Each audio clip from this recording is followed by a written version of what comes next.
On the way home, I replayed everything that had happened in my head. The pain was tearing me apart. She wasn't even drunk, just a little tipsy, but she looked me straight in the eye and lied, quoting Rod Stewart that she needed to use the bathroom. And then she walked out the door to spend the night in bed with a football player. Just like that.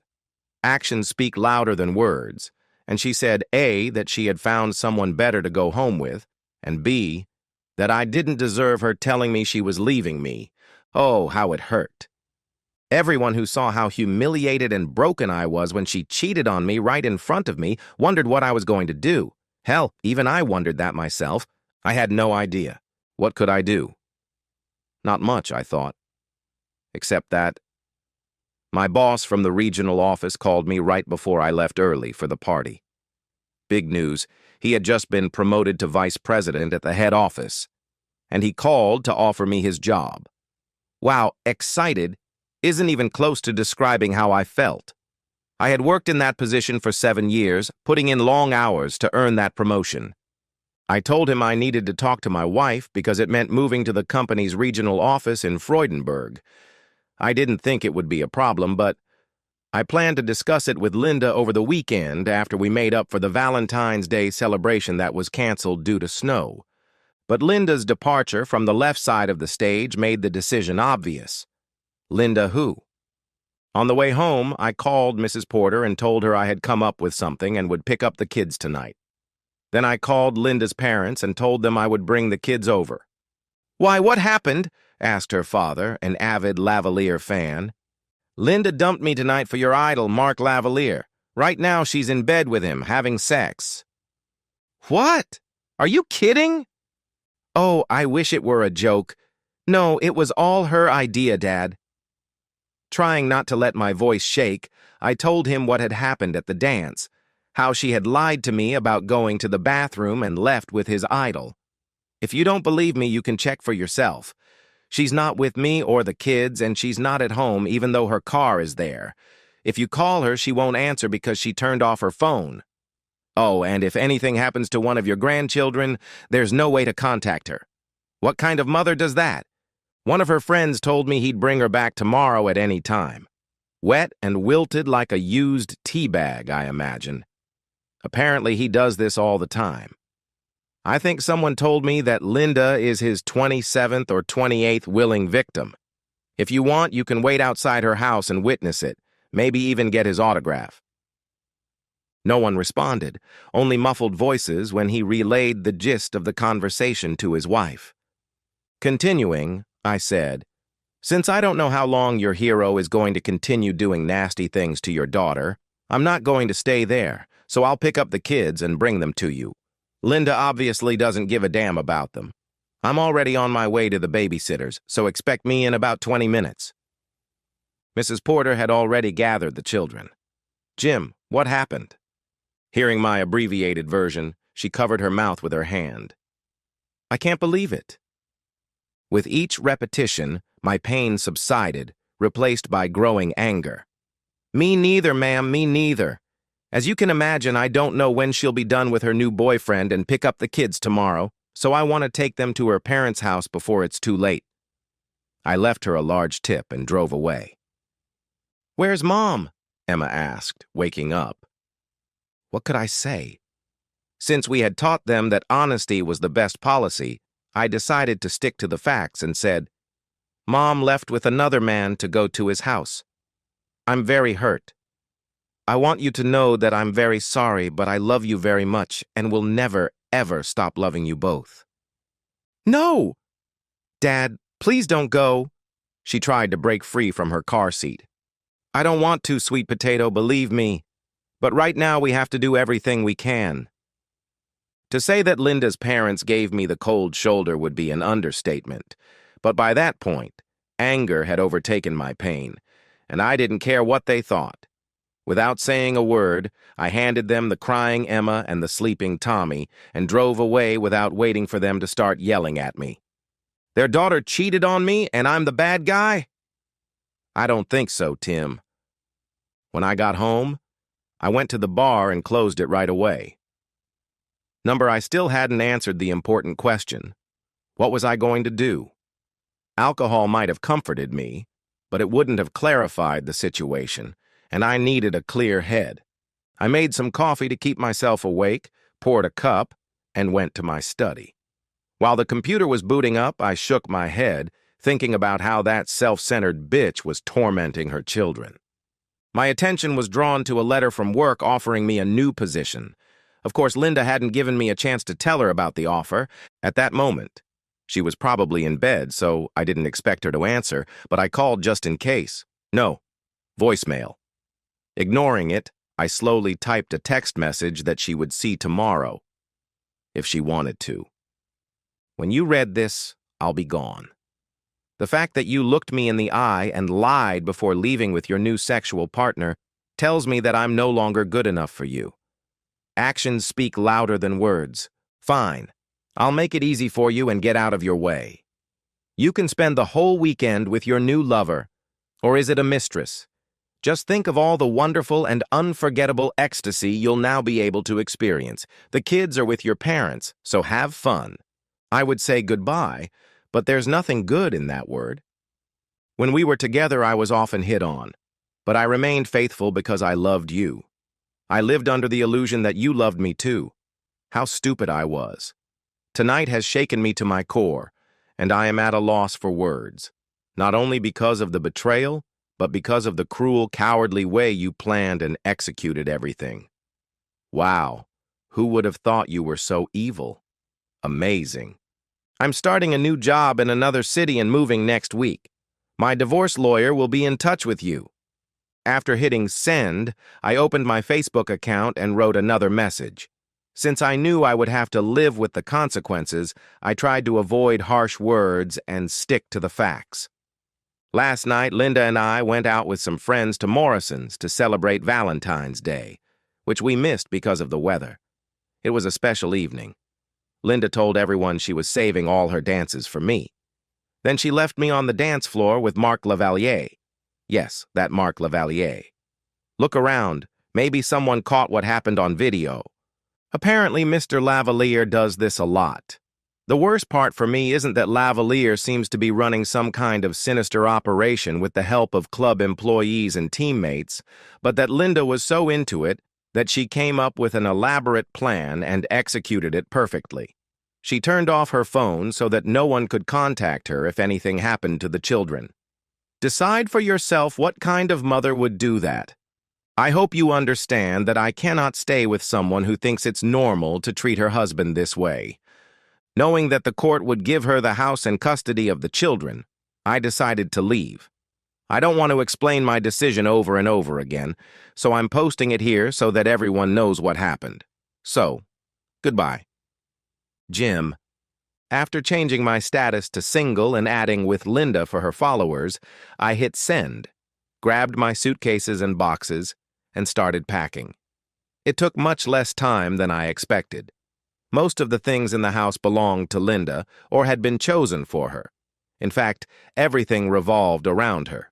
Not that I minded, I loved her, but until that night, I hadn't realized how one-sided our love was. All I had left were a few things, not even that many, a few tools and some electronics. When I was done, exhaustion finally caught up with me, and I collapsed onto the bed, probably for the last time. On Saturday morning, my alarm woke me up at 8, and the rush began. I called several moving companies, hoping that at least one of them wouldn't be overwhelmed with people moving at the end of the month. Maybe it was because of the cold, but the fourth company I called had a warehouse and a truck, so I asked them to come right away and pick everything up. Since I didn't have many things, it went much easier than I expected. While I waited for the movers and their smallest van, I called my parents and told them what had happened. They lived not far from Freudenberg, so their reaction was mixed. They were happy that I would be closer, but sad that I would be alone.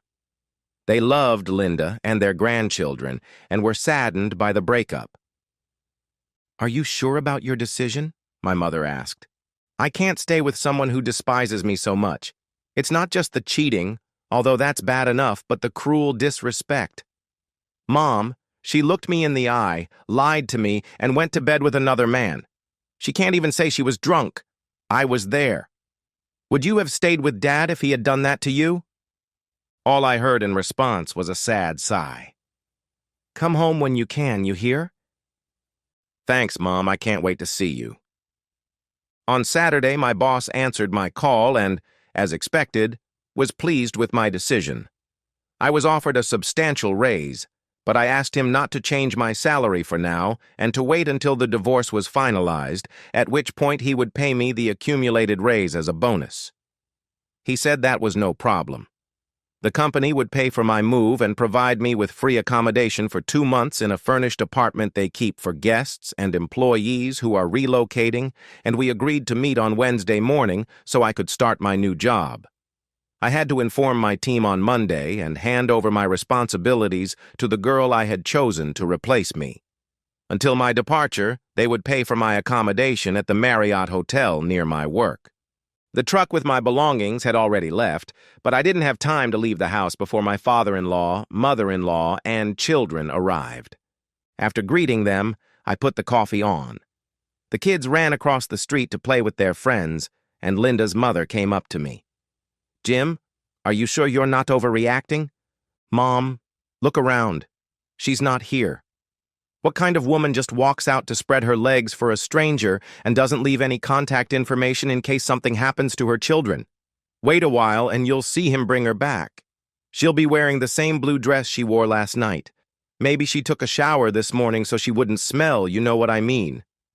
But I turned so her father could hear. I'm not staying here. I'm leaving. I'm not going to let her and her jerk boyfriend behave like this. They both held their breath. I had never sworn in front of them before. Looking around the house, I gathered my keys. Listen, I'm sorry you saw that. I'm completely innocent. It's all her. Bye, Mom. Bye, Dad. I crossed the street to say goodbye to the kids and drove away with tears in my eyes. Who knows when I'll see them again? I managed to check into the Marriott early, probably because most of their guests are business people who only use the hotel on weekdays. I opened my laptop and logged into the home security system. It had decent resolution and, most importantly for me, an internet connection, so I could watch everything in real time and record it. Just in time. I had just turned on the camera on the porch when I heard a crash. A red Ferrari Daytona convertible pulled up, a classic model worth millions. The jerk got out and walked her to the front door. Probably expecting me, she opened the door and stumbled upon her enraged father. Dad, what are you doing here? This is... I know who he is. Until this morning, I was a big fan of his and didn't believe Jim when he told us. Turning to Laval, he said, You despicable bastard. Get out of here before I do something I'll regret. The bastard snorted loudly. Ha! What army, old man? To everyone's surprise, including mine, Linda's father pulled out some kind of gun and pointed it at Prick. There's your army, you dirty bastard! Get out of here! Prick backed away, raising his hands to his shoulders. He got into his car and drove away. Dad, what got into you? Linda cried. You want to know? I was overcome with disgust. The question is, what overcame you? I can't believe you're my daughter. Go upstairs, take a shower, and put on something decent. If I hadn't seen it with my own eyes, I wouldn't have believed you were such a loose girl. I almost hit Jim when he told me, but unfortunately he was right. I'm ashamed that you're my daughter. But Dad, I said go and wash your filthy body, he thundered. I don't want to hear another word from your fickle lips. Linda burst into tears and quietly climbed the stairs. Did you have to be so cruel? Her mother asked. Are you going to defend her actions? He growled, tucking his gun into his waistband. Don't be crazy. She's still our daughter. To our disgrace, he said, shaking his head in disappointment and reaching for his mug to refill it. When Linda came downstairs, dressed in a simple blouse and jeans, she must have decided to go on the offensive. It was just one night, Dad. Why are you making such a big deal out of it? Where did you get that gun? Aren't you afraid it might go off? Wait a minute! Her father raised his voice again. Are you saying it's okay to cheat on a good husband if it only happened once? It was surprising to overhear their conversation. I had never heard her parents talk to her like that in front of me. It was nice to know they agreed with me, even if they didn't show it. Blood is thicker than water, I guess. Linda's mouth opened like a fish. Where did you hear that nonsense? He turned to his wife. Did you tell her it was okay to cheat?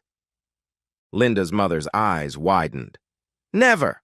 She must have heard it from someone else. You know me. I would never say anything like that. Linda's father stared at her. Who told you that it's okay to cheat? No one. Why would you think that? I noticed that Linda wasn't defending herself. Because we didn't raise you that way, that's why. And no normal, reasonable person would think it's okay to cheat if it's just a one-time fling. Do you realize what you've done? What? Linda looked around. Where are Emma and Tommy? They're at the Bermans, across the street, but Jim left. He packed all his things and left you, forever. I think he already told you. No, he didn't. In a panic, she took her phone out of her bag and turned it on. It rang, signaling incoming messages, voicemails, and more. Her mother joined the conversation, clearly unimpressed. What? You still haven't turned on your phone? Not only are you sleeping with a stranger, but if Emma or Tommy had been in an accident and ended up in the hospital, who would have called you? What kind of irresponsible mother are you? Her voice rose several decibels. Answer me, you slut. Linda froze in terror. Apparently, it was at that moment that she realized the stupidity of her actions. I thought the children would be safe with Mrs. Porter. Are they okay? Yes, but not thanks to you, her mother replied. You have no idea how disappointed I am in you, Linda. If someone had told me yesterday that I had a daughter like you, I would have beaten them with a rolling pin. Fortunately, Jim kept his cool and brought your children to us. Where's Jim? Linda was on the verge of tears. He's gone, you miserable bitch, her father replied. What don't you understand about the word gone? One of the best men I ever knew. A man of character, he always put you first, loved you, spoiled you, cared for you, always supported you. Reliable, loyal, always looking out for his family. And how did you repay him? By disrespecting him and cheating on him like a classless whore. Now he's gone. Shame on you. You drove him away. Now you're probably going to ask us to help you sort things out. Let me answer before you ask. You're on your own. You made this mess, now clean it up. You wanted to be a single mother? Don't complain to us, you pathetic creature. He sighed deeply. I'm leaving. Wife, are you coming? Linda's mother said nothing, just shook her head slowly, took her husband's hand, and followed him out. Left alone, Linda looked around and picked up the phone. I heard him call my hotel room, but I didn't answer, letting the phone go to voicemail. I didn't need to check because the alarm had forwarded the call straight to voicemail. Hi, Jim, I'm back. Where are you? A few seconds later, I sent a text message. I'm leaving. Where? Why? None of your business. Last night it wasn't your business when you left to have fun with a stranger. But that's in the past. I'm back. We can forget about it and move on. Brilliant idea. I don't love him. I only love you. Really? We'll see. Last time you said you were going to the bathroom. I believed you. And what happened? I'll tell you. I found out for the first time how cold, cowardly, cruel, and despicable you are. Oh yes, I forgot. Liar. Last night you lied to my face. You got away with it, but I didn't. So, I'm sorry I don't believe a word you say anymore. But don't worry. You're free now. You can sleep with your bastard lover whenever you want. Maybe he'll even come over tonight. Give him a call. The phone rang. I didn't answer. Through the security system on my laptop, I heard her say, "Pick up the phone, you pathetic bastard." She really loved me. Yes, of course she did. I turned off my phone, drove to the park, and ran 3 miles on the treadmill. After that, I turned my phone back on. Out of curiosity, I opened the Facebook mobile app to see if there were any responses to my post. There were. A few male friends responded with comments like, "cuckold," but most of them were good-natured expressions of sympathy. Guys probably aren't very good at this kind of thing. Linda's friends were split pretty evenly. Some were outraged by her behavior. Others congratulated her for knocking such a handsome guy off his feet. Most of the women I know were horrified and expressed sympathy. I wondered what Linda would think of the many responses that would inevitably appear on her Facebook page. Quite a few women expressed a desire to comfort me in any way they could, which I found encouraging. But it didn't matter, because I was planning to move 100 miles away in a few days. Still, it was nice to know that I wasn't completely unattractive to the opposite sex. Who knows? Maybe it will come in handy in Freudenberg. I hope Linda understands that the success of our marriage was not solely due to her wonderfulness. Then I called my brother Doug. He hadn't responded to my Facebook post or comments, so maybe he was out fishing or something. "Hey, bro," he said, "how's the single life?" Apparently, he was up to speed. I told him about last night, this morning, the promotion, and the move. Then I added the main reason for my call. "Hey, I need a good divorce lawyer. Who handled Natalie's divorce?" A few years ago, his wife's sister, who still lived in our town, caught her husband with his mistress, and with the help of a court lawyer, took everything he had. "You've gotten me into trouble. Give me a couple of minutes, and I'll send you the information. By the way, Hallie sends her condolences. You know, she was never a big fan of Linda's and is trying not to say, 'I told you so,' but she sends her love." About half an hour later, I received a text message with information about the lawyer. "Natalie asked you to call her now. She's waiting for your call." I called right away. Katie Lawson answered after one ring. After introducing myself, I told her that most of the information was in the Facebook post. She called back 20 minutes later. "What do you want out of the divorce?" "To minimize the hassle," I replied. "I want the kids to stay with me, but I know the court will side with that cheating bitch because she has boobs." Enough of my friends had been through this for me to have a rough idea of what to expect. "Okay, I'm free on Monday at 2. I'll send you a list of what to bring." Saying goodbye to my coworkers on Monday was much harder than I expected. I loved them as people, and they seemed to feel the same way. They were happy for my promotion, but sad to see me go. Training my replacement was quick and easy because she already knew almost everything and had earned the respect of the other employees. My coworkers invited me to lunch at a mid-range restaurant, and my boss called to say I didn't need to come back. After meeting with my lawyer, I settled my affairs at the bank and closed our joint credit cards. After that, I went for another run in the park. Halfway there, my phone rang. It was my brother, inviting me to dinner. When I arrived, his wife, Hallie, was bustling about in the kitchen and pointed to the patio, where Doug was firing up the grill. There were 3 other guys standing there with beers in their hands. I won't go into details, but they didn't look like country club types. Doug introduced us and pointed to the best-dressed guy in the group, Rick. "I invited everyone because I thought you and Rick had something in common." "Yeah?" "Yeah. Laval did the same thing to Rick's wife, also at Morrison's, right after the Sharks missed the playoffs. Same thing.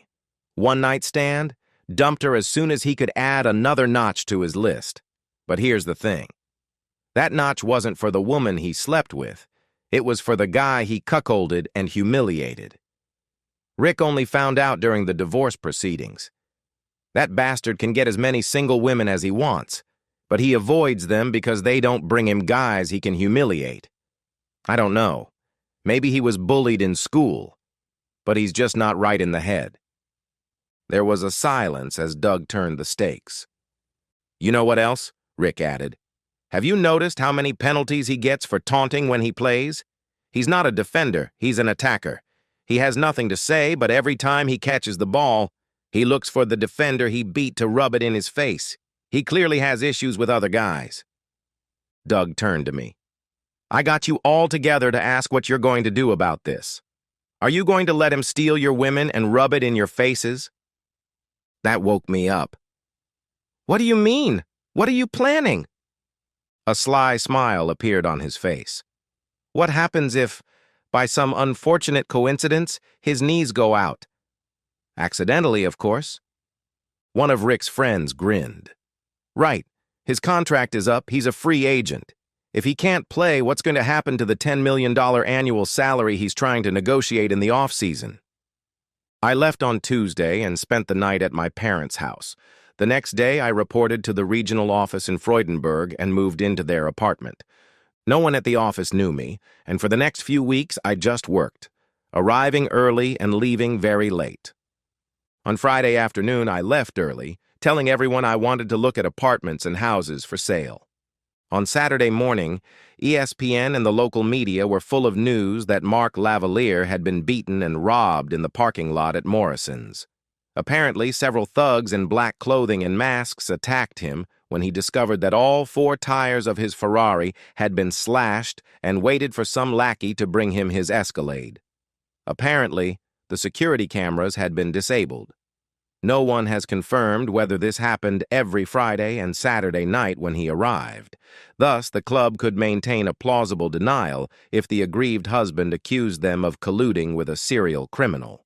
According to reports, the robbers took everything he had, including his Rolex and wallet, which reportedly contained several $1,000s. It seems he thought he could beat his attackers until they broke both his knees with a rubber mallet. A woman married to another man accompanied him to his car, but when he had to call another car and a tow truck, she returned to the club.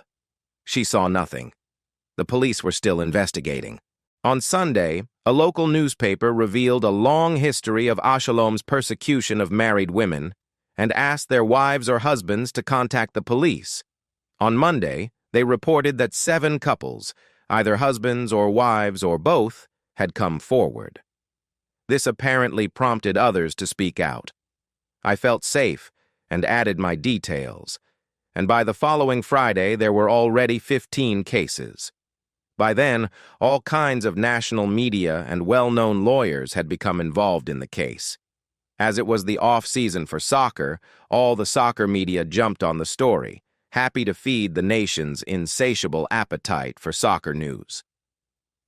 The following week, I stayed at my parents' house. It was nice to be surrounded by people who really cared about me. Before going to bed, I checked my voicemail as usual. And, as usual, Linda had left another message expressing her outrage that I had dared to deprive her of her right to fantasize about sex, which she believed she was entitled to. No remorse, no apology, no understanding. The divorce, surprisingly, went smoothly. The news apparently convinced the judge that counseling wouldn't help. Yes, it was unpleasant that the system treated fathers that way, but at least I was rid of that bitch. The Laval days were over in both senses of the word. Sometimes I see his face in late-night commercials advertising a new type of walker. He looks damn convincing limping around with them. Apparently, he was trying to sell used cars, but limping around with a walker, he hardly inspired confidence in buyers, just like his victims in Friday Night Lights. The ad backfired on Linda, and she was fired from her job at the school. It turned out that most of the parents strongly disagreed with her opinion that a married mother had the right to sleep with celebrities as she pleased, and they didn't want their children being taught by an irresponsible fan with no morals. She was left with memories of one night with her now disfigured lover. However, it is difficult to say whether they compensated for the daily toil of a single mother living on a waitress's income. News of the disaster reached Freudenberg, and I had no shortage of women willing to comfort me. It took more than a year to rebuild my self-esteem and confidence, but as I moved forward, the process became more and more exciting. Surprisingly, being a weekend dad strengthened my relationship with Emma and Tommy. They were happy to escape the chaos their home had become, and we had a great time doing fun things like camping, hiking, and biking. We also tried other things like archery, fencing, painting lessons, and much more. At school, they learned from other children how their mother had broken up the family with her narcissism, so they were always on my side. And as happens in life, I ended up becoming the partner of one of my colleagues' sisters, then a friend, and then a neighbor with benefits. Neither of us is in a hurry to formalize our relationship, so for now, we are living happily. And she's totally fine with celebrating Valentine's Day 11 months out of the year, but never in February, because, as we all know, February is a disgusting month.